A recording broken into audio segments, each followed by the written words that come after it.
Hey garden friends, it's Tasha from Oh She Grows, and this is your weekly garden check-in. This week we're checking in on soil moisture, whether you garden indoors, outdoors, or somewhere in between. And right now, my garden looks a few different ways, and yours might too.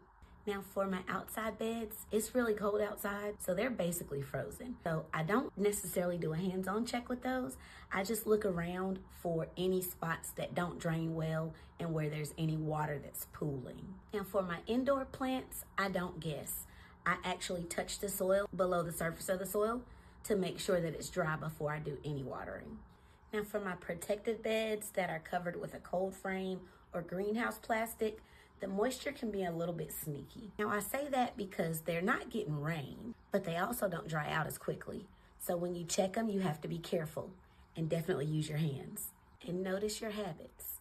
Because for me, some plants suffer because they don't get attention, and some plants suffer because they get too much attention. For example, my house plants suffer in the summertime because I pay more attention to my garden outside than I do inside. In the winter, my houseplants get all the attention and my garden doesn't get very much. So I ask myself, am I watering based on what the plant needs, or am I watering based on where my attention is at this moment? You don't have to fix everything today. Just notice. If you checked in with your garden, drop a green heart in the comments.